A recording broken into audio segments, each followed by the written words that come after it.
Hello, dear friends, and welcome back. Tonight, I'd like to share with you a gentle story about someone whose life touched millions of people around the world. It's the story of Steve Jobs. But instead of telling it like a history lesson, let's imagine it as a soft, heartwarming tale, one that we can all listen to, no matter our age.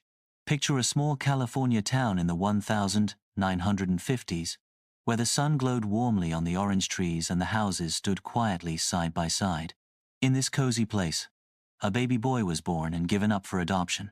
He was soon welcomed by loving parents who gave him not riches, but a simple home filled with kindness, encouragement, and gentle care.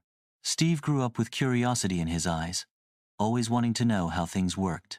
He would tinker with radios, wires, and little gadgets in the garage, his father by his side, showing him how to shape wood carefully or fit parts together with patience. This wasn't just about machines, it was about learning to create, to pay attention, and to love the process. Even as a boy, Steve's heart seemed to hold a special light. He didn't know yet where life would take him, but he had a spark like a small candle that whispered of wonder and possibility. And so, dear listeners, this is where our cozy story begins, with a boy in a quiet town, dreaming of what might be possible if he followed that little light inside his heart. As Steve grew older, his curiosity blossomed. Imagine him walking through leafy streets, his mind always racing ahead, filled with questions and ideas. In college, he wandered through classes, sometimes barefoot, listening to the stories hidden in art, calligraphy, and design.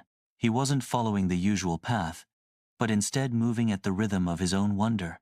One day, with his friend Steve Wozniak, he began to dream of something new: tiny computers that could fit on a desk, built not just for businesses, but for ordinary people, for families, for dreamers. Together, in a humble garage, surrounded by boxes, wood tables, and humming wires, they built their first Apple computer. It was simple, but it carried a warmth. It was like opening a window and letting sunlight in.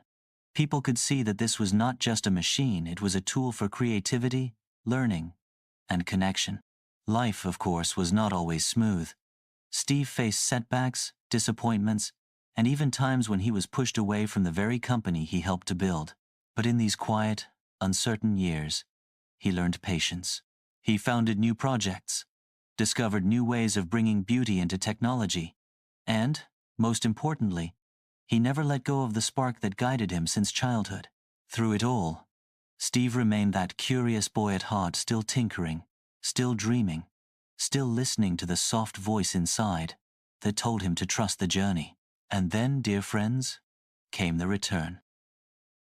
Steve was welcomed back to Apple, and with him came a wave of ideas that changed the world.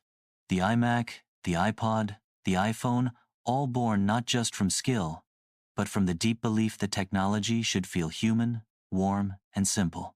His vision was not about machines, but about people, about making tools that would help them create music, share photos, speak to loved ones, and discover new worlds. In his later years, Steve often spoke about the importance of following one's heart. He reminded people that life is short, like a fragile flower that blooms brightly for a moment. What matters most is not living like others expect, but listening to that inner spark, the one that says, stay hungry, stay foolish. And though Steve's life ended too soon, his story continues. Every time someone captures a memory with their phone, learns through a screen, or creates something beautiful with the help of technology, a little piece of his dream lives on. So, dear listeners, as we close this cozy tale, let's carry with us the gentle lesson of Steve Jobs' life, that it is never about how long we live, but about how deeply we live, how much love and beauty we leave behind. Thank you for joining me tonight. If this story warmed your heart, don't forget to like, subscribe, and come back for more gentle tales. Until next time, may your own spark guide you toward kindness, creativity, and wonder.